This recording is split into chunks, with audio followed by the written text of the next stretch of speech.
It's the end of the day with Ray. Hello, my friends. Well, Ricoh made that big announcement last week. We're going to go paperless by the year 2025.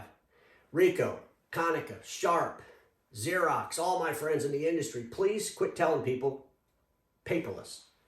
When they hear the word paperless, they just get so distracted from the realities all around them.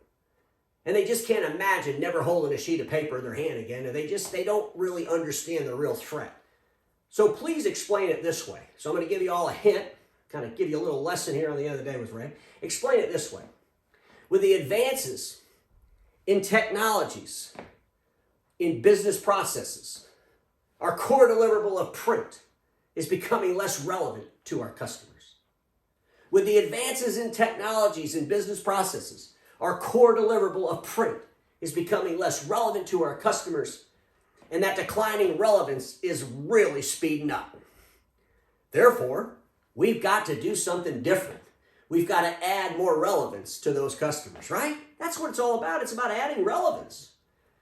But boy, when you say paperless, you see, just go to one extreme to the other. When you talk about business processes changing so rapidly that your core deliverable print is becoming less relevant to your customers, well, you got to react to that. I mean, what person would fight that? But ladies and gentlemen, I'm excited about Ricoh's announcement because I'm hoping it's a slap in the face for the Document Imaging Channel.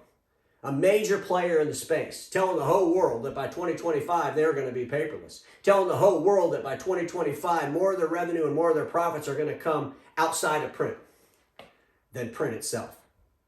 That's a big deal, folks. That's a big deal for a manufacturer of print equipment. But it gets more exciting than that. I found this PowerPoint slide and I was looking through it and I got all excited about a slide Ricoh had because it just validates the A4 revolution. It validates it. It's so exciting. So I'm going to pull that up to start out with, ladies and gentlemen, on my ClearTouch interactive board. I got to get my pen working because you're going to get excited about this slide. Remember when I was talking with Wes McCarter and NextEra? Remember all the data I would talk about the data coming out of WorldStats, the largest database for print metrics? And I said if you put an A3 right next to an A4, the A3 is going to have at least 3 service calls to the A4's 1, and that's a 66% reduction in service. Remember that? That's a 66% reduction in service. Well, here you go, Ricoh slide. They want to pursue operational excellence around their MFPs and around their service, and here's what they want to do, folks. They want to reduce downtime by 66%. Think about that. It's right there. It's right there. I just circled it for you. Reduce downtime by 66% reduction. You know what that means? Every time they get rid of an A3 and put an A4 in that space, they're going to reduce service by 66%. The other thing they said, they want to achieve a 50% increase in speed in fixing the thing. You want to speed up 50%. Well, guess what? If you fix an A3 to an A4, it only takes you half the time to fix that A4. Right off the bat, they get a 50% reduction. So Ricoh, obviously, let me just write it right here. Ricoh understands the A4 movement. Ricoh understands that overspeccing and overselling A3s in the future is not going to work. Migrate to A4 and then add to your portfolio other things to deliver those customers to make you more relevant. God, it's exciting stuff, right? But folks, look at this. I want to show you something else. They also said by the year 2022, well, that's just a year away. They want to reduce the headcount by 15% of the dedicated customer engineers. Remember when I was saying, like as far back as 2 years ago, that the Document Imaging Channel could probably relieve themselves of 50, maybe even 20% of their service technicians, and they would actually give better service? Because then guess what would happen? They would have to have the right parts. They'd have to have control over their inventories. They'd have to fix it right the first time. So the customer experience would go up and the manpower would actually go down. Ricoh figured that out, it looks like, 15% reduction. But ladies and gentlemen, Ricoh talked about something on another slide, and this is the slide that has the most impact for everybody inside the Document Imaging Channel. For everybody, even other manufacturers that have direct operations. Let me show you this slide. It's very, very exciting to me. So this slide, they're talking about their operating profit and their sales percentage of different categories, okay? So in the year 2022, they're just going to jump over 2021 because it's going to be a train wreck. We all know that. So they're jumping right over 2021. They're going into fiscal year 2022. And here's what they're saying. that in the year 2022, 41%, let me get my pen out, 41% of their profits, okay, are going to be from print. 41%. In the year 2025, 25% of their operating profits are going to be from print. They're going to go from 41% to 25%. Wow. Look at this. Right now, if you look at their sales revenue in the year 2022, well, 41% of Ricoh's total revenue is going to be from print. 41% from print. In 2025, it's down to 35%. 35% of Ricoh's revenue in 2025 is going to be from print. 42% of their revenue is going to be outside of print. Wow. I can remember going back 5, 6, 7 years, and you'd hear a lot of people talking to the dealers, and they'd say, man, you got to get to a minimum of 20%. 20% of your top line revenue has to come from another deliverable besides print. And they weren't talking about DocuWare. They weren't talking about some of these other things that you sell so you can sell more print. They were talking about things that have nothing to do with print. What are you selling that has nothing to do with print? Because print's becoming less relevant to your customers, you have to pivot. Can you imagine if a dealer today could say that they were going to do 42% by the year 2025? If they're not saying that, they better figure out how they're going to get there. And they better figure out when they can say it, stick to the plan, and achieve it. Because that's where we're going. That business to business, calling on a business, selling a business products and services. It's not going to be about print in the year 2025. For any of you, it's going to be about other services, office services. What else can you do in those offices outside of print? IT, a lot of things to do, right? We all know that. What other services can you offer? But ladies and gentlemen, look at this. 54% of the operating profit from Ricoh is going to come from office services outside of print. 54% of their operating profits. 25% from print. That's a big deal. That's a bold statement.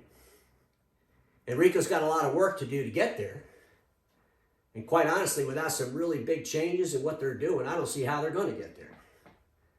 I want to talk a little bit about some of the realities around what I think Ricoh's saying.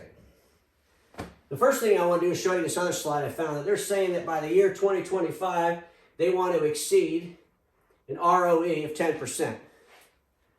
Okay?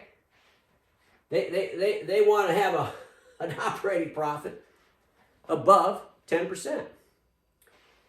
The problem with that is on this particular slide, they're showing, fiscal year 19, 20, 21, 22, and they're kind of going, but it was at 4.3% in 2019. But what was it in 2017, 18? I wanted to get some basis off of this. So, has Ricoh ever achieved over 10% operating profit? Was the question I was asking myself. And so, let me just pull up that slide. First, before I get to that slide, let me show you the revenue. This is their top line revenue from March, close of March, the year ends in March, from 2011. So in 2011, they were almost at 24 billion. Not quite, but they were over 20 billion, over 23 billion. 23 billion in 2012. In 2013, they lost a little bit. They're starting to get closer to 20 billion. 2014, they came back up a little bit. But I want you to look from 2014 all the way to 2020. And pretty soon we'll be able to show you 2021. But I want you to look at this because it's interesting to me. It's like a stair-step thing. So in 2014, they were up here around that 23 billion. They dropped in 2015. They went back up in 2016, but they never went past the 20 billion mark. This is important to me, folks. They never went past the 20 billion mark since 2014. Actually, 2015. They got close, then they went back down in 2017. 2018, they went back up, but they never got to the 20 billion. 2019, they went back down.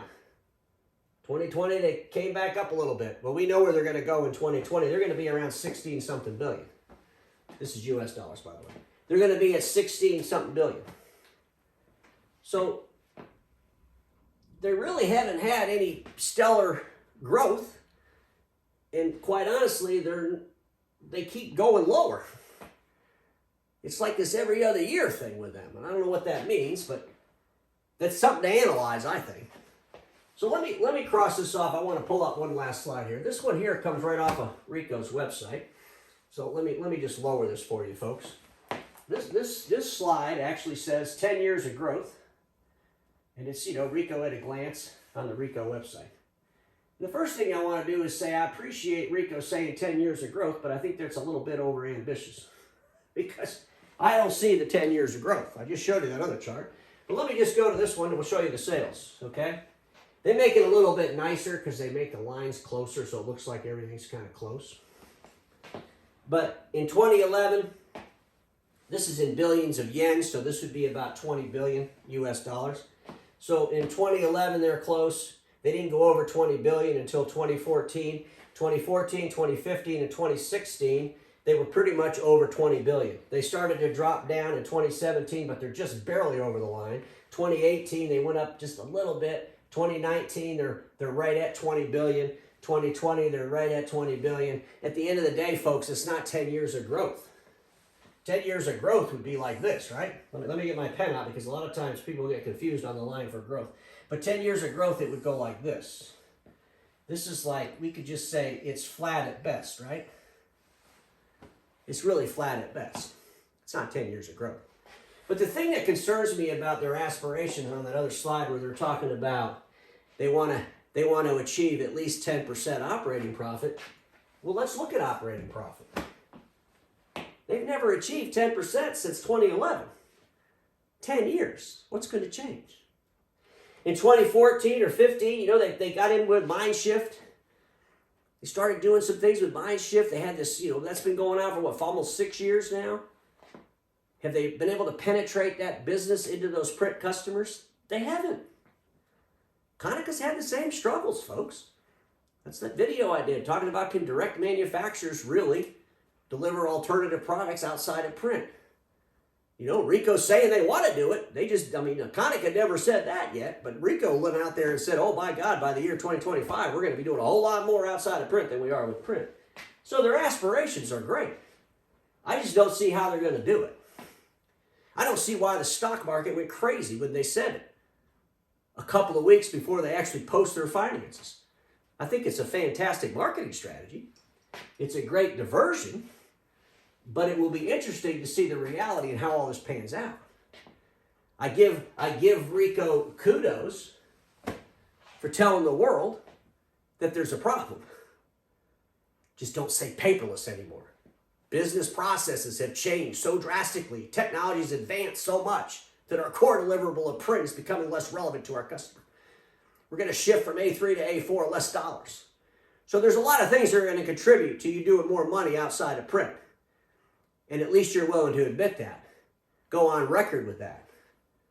But I still don't see how you're going to go from growing your revenue number, because I don't believe you are. You could with some acquisitions. Depends on what those acquisitions are. And I know you put some money aside to make some acquisitions, so it would be interesting to see who y'all buy. But believing that you're going to put all these other diversified deliverables inside those print customers' offices is the fantasy, without some serious changes to the business model. Hopefully Ricoh's going to make those changes because they need to. Hopefully Xerox is going to make those changes. Hopefully Konica Minolta's going to make those changes. But the assumption is we got all these customers that love us and we're going to be able to put anything we want in those offices is pure fantasy. And it has not proved out. And so until it proves out by one of these main manufacturers, it's all talk. And quite honestly, with regards to Ricoh and Konica, they've had diversified products. They've had diversified products. And those two have the worst financials coming out of 2021 when their year ends in a couple of weeks. It's not good. I wish them well. I give them great, a high five, I guess, a big clap for saying, hey, we got to do something different, for putting together a program, for trying to, tell the world their aspirations. But it's not going to be a cakewalk. It's not something you can take for granted, just like our dealer friends can't take it for granted. We've got to surround ourselves with the right people. We got to make acquisitions outside of print in things that we could have never comprehended just a few short years ago. And if we do all these things, then maybe we can hit those aspirations that everyone in this industry has, to grow a business, to be a profitable business, and most important, and this is the most important for everybody in our industry, to continue to be relevant to our customers. And it's in that continuation of relevance where a whole lot of things are going to change. Think about it, my friends, because we all know this: status quo is the killer of all that'll be invented. Don't get stuck in status quo, and I'll see you all tomorrow.